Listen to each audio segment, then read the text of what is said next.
Les amis, bonjour et bienvenue pour ce nouveau débrief, mon tout premier sur ma chaîne YouTube pour cette 6e journée de Ligue 1, Real Madrid Espagnol, victoire 4-1 du Real Madrid au Bernabéu à domicile, les 3 points et heureusement parce que franchement le score ne reflète pas totalement la physionomie du match, parce que franchement c'était quand même un match compliqué.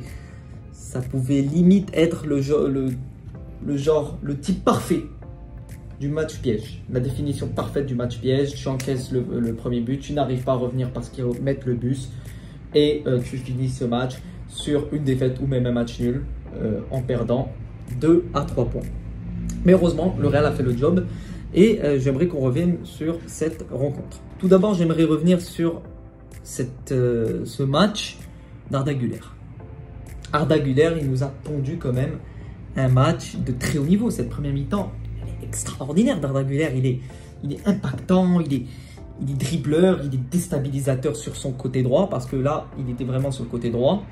Et franchement, il a fait beaucoup de bien. Là, je vous montre les statistiques en première mi-temps d'Arda Güler. Il a quand même fait beaucoup de bien, cette équipe du Real, sur le côté droit.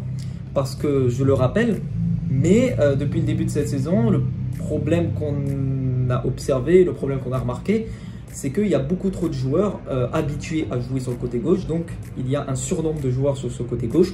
Et donc, le côté droit est complètement vide. Donc, ce match-là d'Arda Güler, ça peut faire réfléchir, dans le sens où on a quand même un joueur qui peut vraiment être très impactant et qui mérite quand même beaucoup plus de minutes au Real Madrid. Malgré ça, j'ai quand même vu un Real Madrid avec toujours les mêmes soucis, que ce soit au milieu de terrain ou que ce soit dans la structure, la maîtrise du match. Il n'y a toujours pas de maîtrise en fait.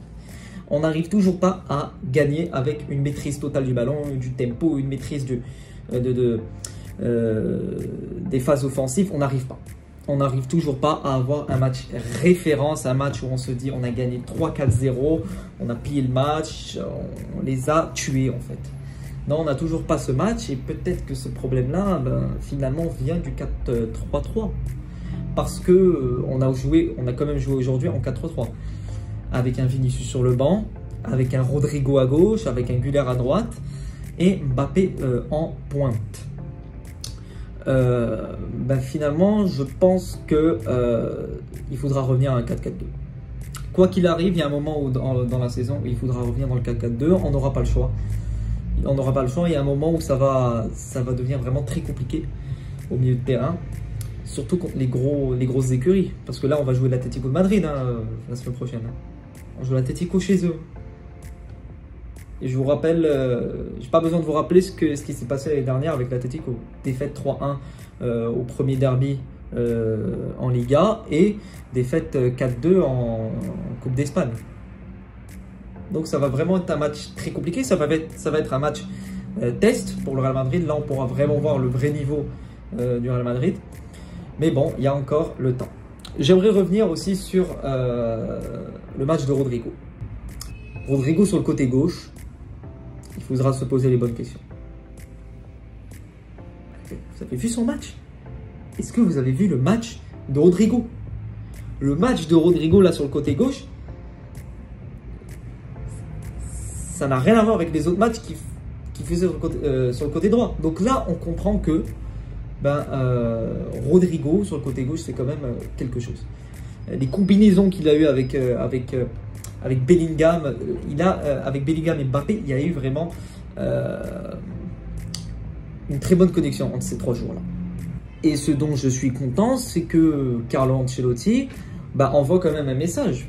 Mettre Vinicius sur le banc et laisser quand même Rodrigo titulaire. Rodrigo qui ne sera pas le mec qui va tout le temps être remplaçant quoi qu'il arrive pour faire plaisir aux stars. Non, Rodrigo peut être titulaire.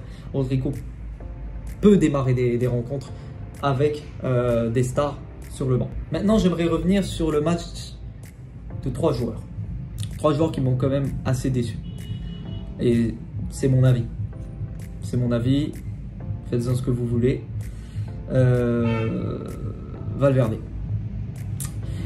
Valverde, depuis le début de cette saison, il était sur une très bonne dynamique, un très bon rythme, un excellent match en Super Coupe d'Europe face à l'Atalanta où il est buteur, un super match contre le Valladolid. Là, on se disait direct c'est l'homme fort du Real Madrid de ce début de saison, mais je vais pas vous mentir que j'ai quand même vu pas mal de déchets techniques sur ce match, des passes ratées, des centres qui n'arrivaient pas aux joueurs qui voulaient, des balles trop longues. Des contrôles manqués qui font qu'il est pressé plus rapidement que d'habitude. Non, le match de Valverde aujourd'hui, pour moi, il n'était pas de ses standards. Voilà. Maintenant, j'aimerais parler de Kylian Mbappé. Kylian Mbappé, il y a toujours un souci. Parce que là, sur les 4 buts qu'il a mis en Liga, il y en a 3 qui sont des pénaltys. 3 pénaltys.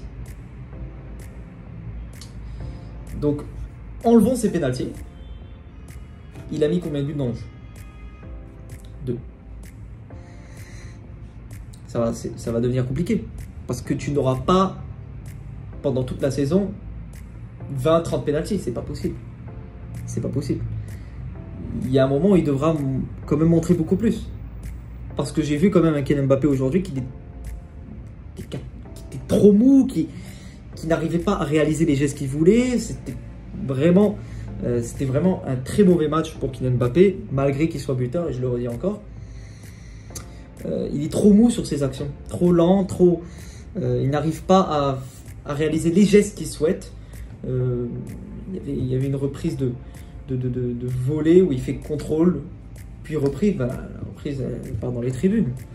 Non, j'ai pas vu un match de Mbappé qui me satisfait, pas comme contre la Real Sociedad où j'avais vu quand même un Kylian Mbappé qui était quand même déstabilisateur, un Kylian Mbappé qui avait fait beaucoup de bien sur Real Madrid contre la Real Sociedad.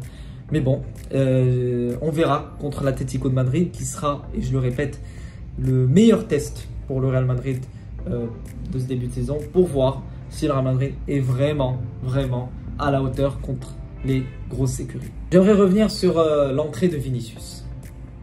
Alors l'entrée de Vinicius, là je vais vous dire directement quelque chose qui va peut-être en fâcher quelques-uns et j'en suis désolé, c'est que je trouve que Vinicius, quand il est sur le banc et qu'il rentre en cours de match, il apporte un impact beaucoup plus grand que quand il est titulaire. Là, le match qu'il nous a réalisé Vinicius Junior, c'est un match d'un joueur de très haut niveau.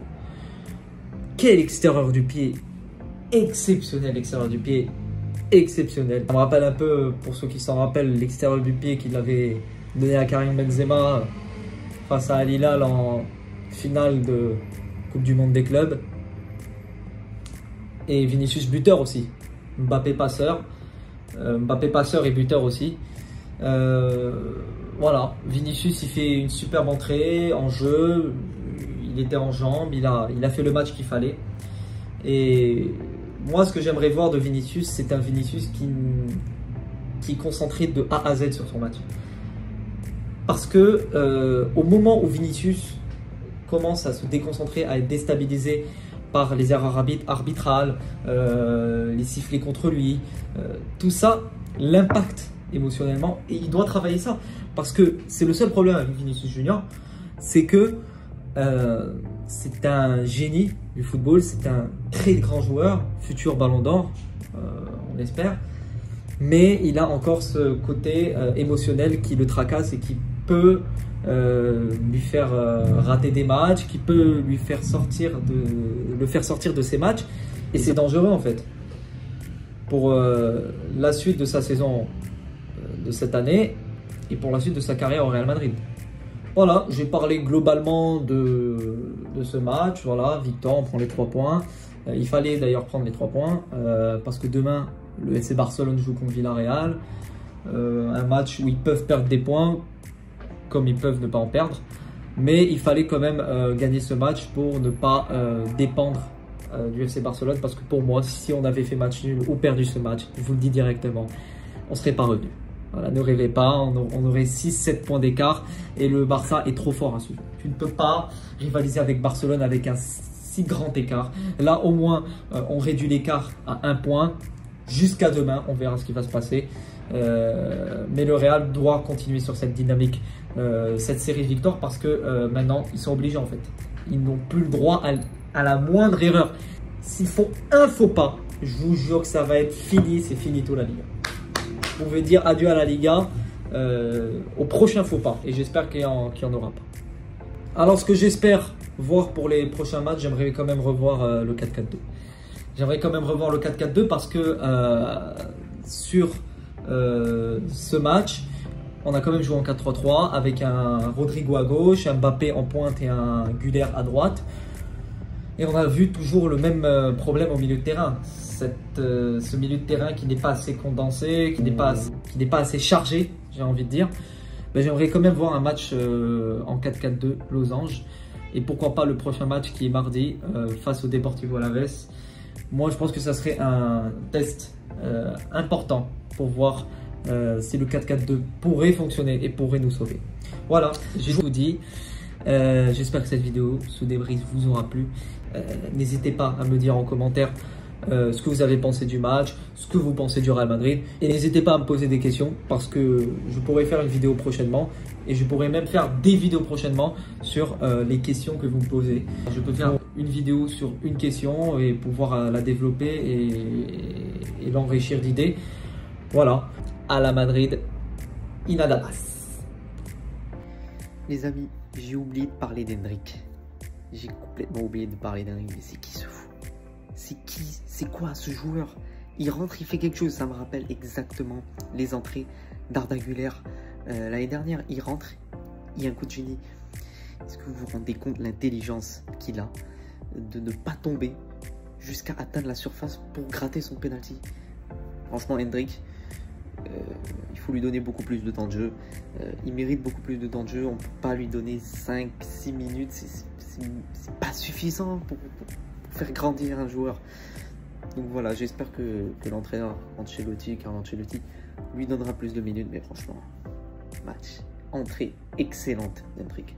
Chapeau l'artiste.